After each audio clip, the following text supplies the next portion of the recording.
Pater noster, qui es in celis, sanctificetur nomen. Good evening po sa inyo lahat mga kababayan, no? Lalo na sa mga pari at iba pang mga Pilipino. May pito po akong prediction. Ito po'y positibo sa lahat ng mga Pilipino. Positibong prediction sa ating mga kababayan at ganoon din sa ating bayan, no? Gusto ko paalam sa inyo itong 7 prediction na ito.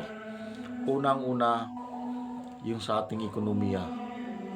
Ang ating ekonomiya ay dahan-dahan na pong umangat sa ating Pangulo ngayon. Bagamat maraming bumabatikos, ito po'y umaangat. Ramdam po ito ng iba. Ramdam po ng iba. Bagamat yung iba, kahit ramdam, hindi nila na-appreciate, no?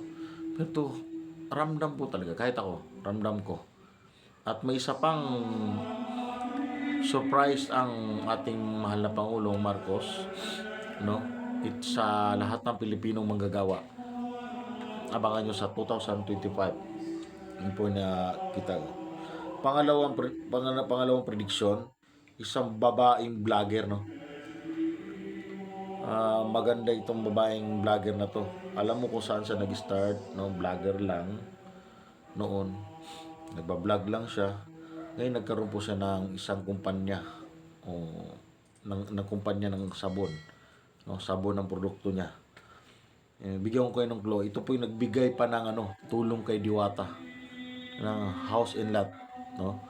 Itong babaeng to, hindi lang nakita ko to positibo mapapasok sa kanya. Una, business, property, at iba pang negosyo, investment. Maraming papasok pa rito na pera.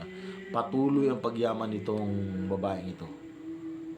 Pero may pagsubok siyang kakarapin. Pero kaya niya to. Alam ko yun. Patuloy ang pagpasok ng pera sa babae ito. Patuloy ang pag-asenso at pagyaman ito.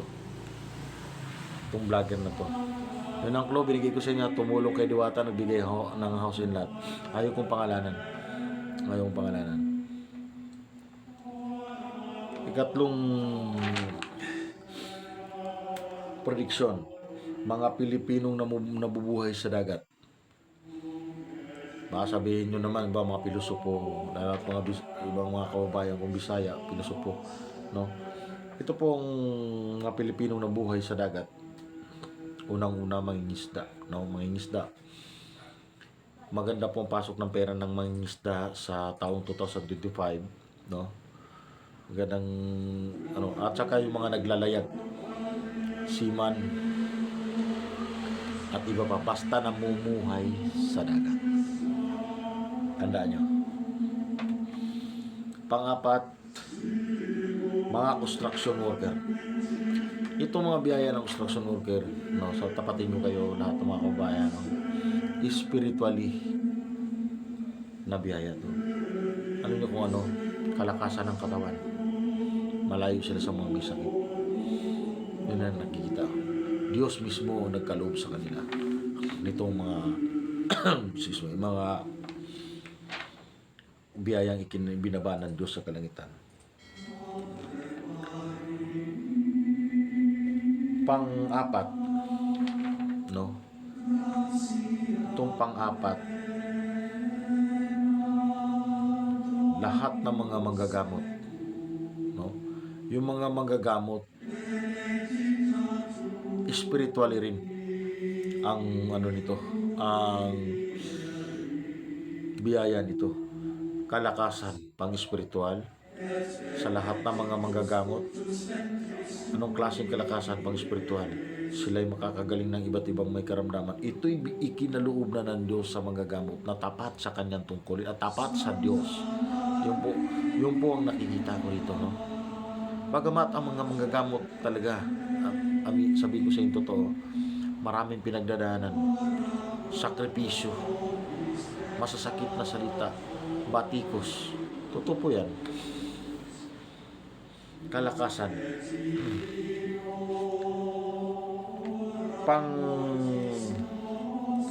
pang-anim. No? Pang-anim. Sa mga taong madasalin, mga Katoliko o Kristiyano, ito Diyos na rin talaga may nagkaloob ito. Ano rito kalakasan ng katawan, basbas ng Diyos, na malayo sila sa kapamakan. Ano mang kanilang mithiin sa buhay at hiningi ay ikakaloob ng Diyos sa kanila. Yung po nakikita ko malinaw to sa mga nagsisimba, lalo na sa mga deboto ng Birhen dito sa gruto. Makita po yan, nakita ko yung malinaw po yan, nakikita ko. Pagpapalain sila ng Diyos, yun ang nakikita ko. Positive po to dito sa nagbibiro ko ito. Nandalas, pampito. Itong pampito, mga senior citizen.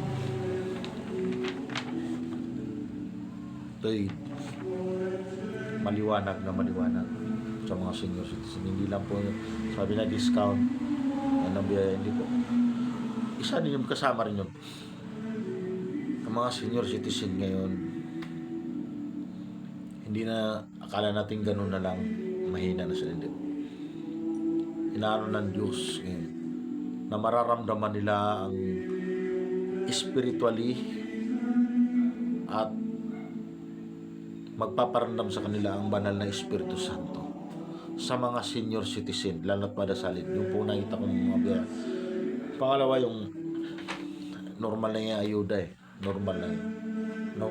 Yung po ang sa akin nakita, 7 prediction na positibo sa lahat ng mga ating kababayan sa ating bayan. Yun po ang totoo na nakikita ko.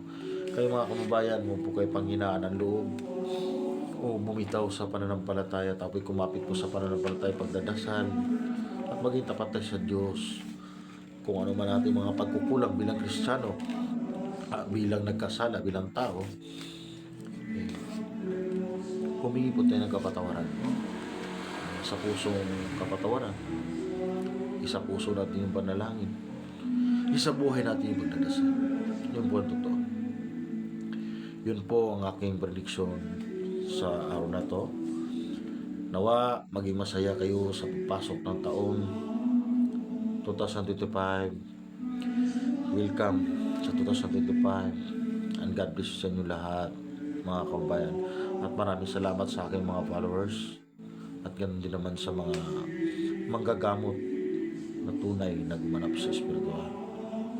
God bless you sa inyo lahat, mga kapanalig, mga kapanampalataya, mga kadiboto. God bless you sa inyo lahat.